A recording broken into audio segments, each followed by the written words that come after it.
Hello and welcome. It is January 26th, 1942, and we're back with another turn in our struggle against the Japanese Empire. Let's see together what this turn has in store for us. Starts out with a little anti-submarine warfare action south of Hawaii as Demas Elliott tries to put some depth charges into the SS I-67, but fails. I have several ASW task force trying to find those pesky submarines south of Hawaii. Followed by a little night air attack as my LB-30 Liberators try to do some damage and destroy some planes on the ground at the Rabaul Air Base, but unfortunately, a combination of moderate rain and the night makes for poor performance. Moving on, we have some of my Chinese planes trying to do some damage to the Wuchang runway and again suffer from poor accuracy, not doing appreciable damage. And we're on to the AM air phase. We're going to have a lot of the regular sweeps and bombing today. Again, we'll skip through these unless something looks particularly interesting.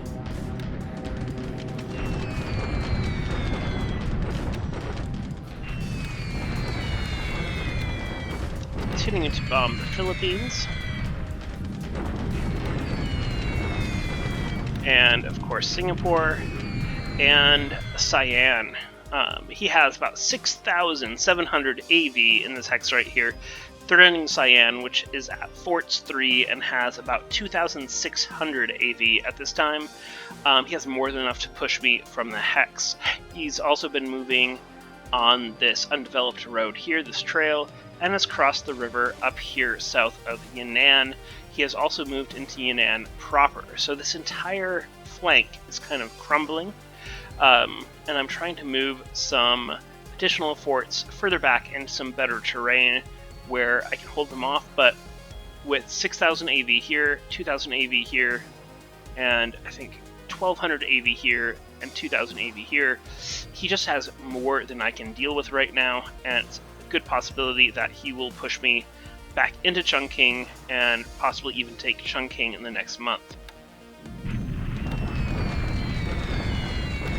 We're bombing over Cyan.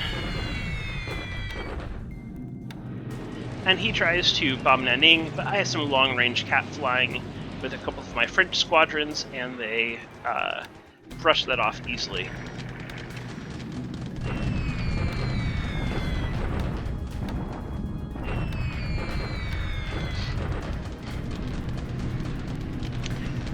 So he has some ships here at Miri. Now that this airbase is almost completely suppressed because of all the bombing I've been doing, I have moved some attack squadrons to Kuching in the hopes that they'll be able to run some naval attack missions and sink some shipping that has been resupplying Miri. It's been bringing troops into Miri, flying them with float planes to Balikpapan, and then crossing the river into Samarinda to take that hex. My bomber is flying from Pegu and Rangoon.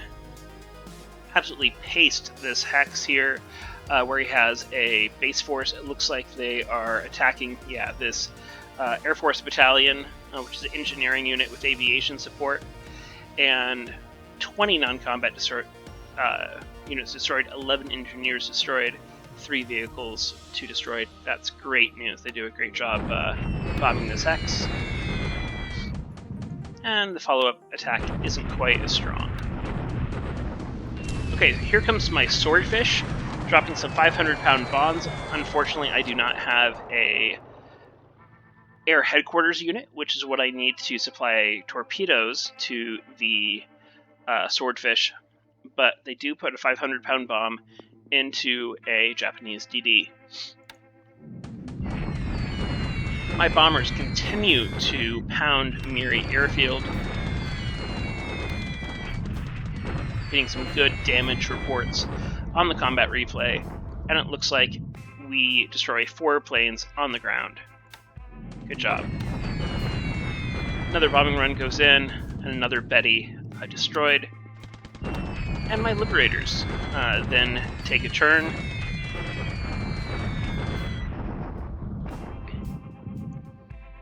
and 3 more planes destroyed on the ground. I've said it before, good runway hits too.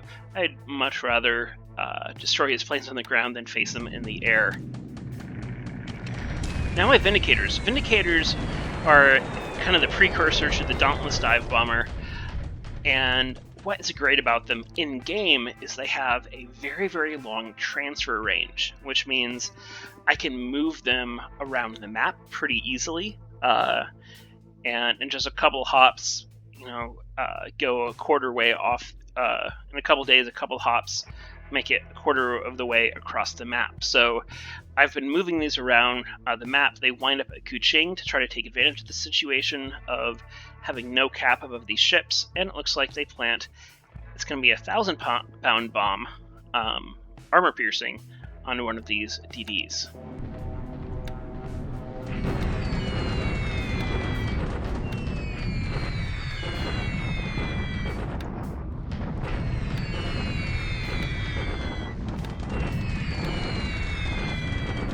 Zero sweeps, going over Port Moresby again. I have these planes at very low altitude. One of them gets picked off.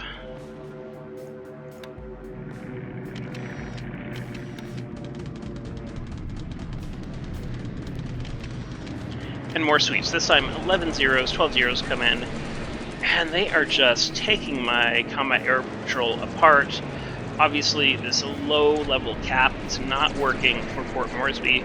Next turn, we're going to raise the altitude way up. We're also going to change one of these BR-697 squadrons into an SN Case squadron, SN Case SE-100 squadron.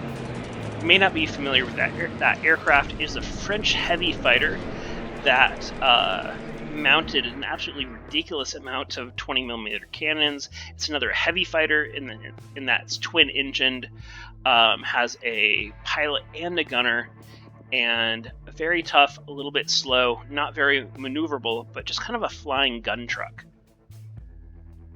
In any case, he loses 2 zeros, but I lose 10 aircraft in return. Not the kind of exchange we like to see. We're on to the PM air phase.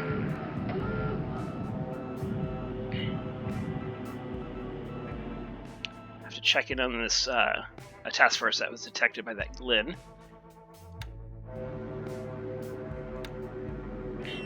I skip over a lot of these sighting reports and things in the replay, but they're actually very important to playing the game. Cyan gets pasted by this large bomber group again.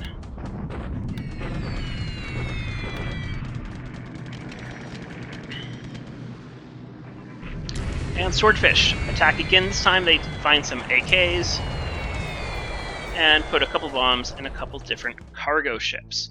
Nothing sunk yet, though, which is disappointing. Now Vindicators follow up, putting some 1,000-pound bombs, it looks like, in a destroyer again, and 2 into an AK.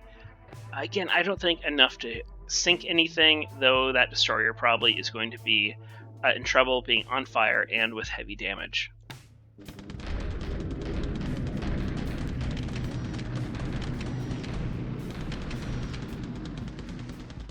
And we're on to the land combat phase, it looks like. We've got a shock attack at Yan'an. He's crossed the river here into Yan'an. Has far superior forces. That's what we're used to. Let's see how things go. Yeah, again, just watch my LCUs evaporate there. Started off with Forts 4. He reduces them to 3 with the crossing. He takes 114 destroyed, 406 disabled units. I come out a little bit ahead in this exchange, losing only 8 and 232. I say only, that's still a lot of squads disabled. But all things considered, we came out okay. That's going to change now that we don't have Forts 4, and he's going to be doing regular deliberate attacks and wearing us down, not having to do that shock attack across the river. We're at Changsha. This force has really been worn down over the past few days of constant attacks, and things are not going well here for us. Yeah, so he gets 1 to 2 odds, though. We'll take that. My engineers have been building up my forts to 1 every turn, and then every turn he's been attacking them, bringing them back down to 0. And despite those 1 to 2 odds, look at these casualties. He only has 10 combat squads destroyed. I have 172 destroyed. 6 non-combat destroyed, 15 engineers destroyed. This is why, sometimes the odds don't actually tell you what the result is going to be like. So even though he had worse odds, he absolutely did disproportionate damage, and Changsha will fall pretty soon. It's only an urban light hex, which is okay terrain for defense, but not great. And we have deliberate attack here in some rough terrain, and my force is ejected there. Yeah, 71 destroyed, 36 disabled. He takes almost no damage to speak of. And this force that attacked almost 2,000 AV right there. Here's another one of his forces. That's those that have crossed the river. This may hold until Yunnan falls and he brings the rest of these troops here, because I actually have more AV in this hex than he does, and it's decent terrain. I believe it's Desert Rough, which is going to give my troops enough defense to hold off anything that he can throw at it unless he brings more AV. Shock attack here. This unit is going to get mauled, and it does. 10 to 1 odds, and my unit takes heavy casualties, forced off the road here. It's going to try to make its way to Lanshao anyway, but this other unit will beat it, taking the roads. The Japanese unit will, I mean. Bombardment at Nanyang. And deliberate attack at Nanning. My forces are down to what looks like 60 or 70 AV. His aren't doing so well either. They still get 1 to 1 odds, reducing my force to 0. And I take larger losses than he does, though he has more destroyed combat squads than I do. Japanese delivered attack at Samarinda. Every turn I've said, oh, this is the turn that Samarinda falls, and it doesn't happen. And again, it doesn't happen. I take larger losses. As I've said before, most of these troops at Samarinda are now tucked away in Sarajevo, having been picked up by a flying boat. A little bombardment action. And that's it for the turn. Thank you so much for watching. Hope you enjoyed it, and we'll see you in the Discord. Take care, everybody.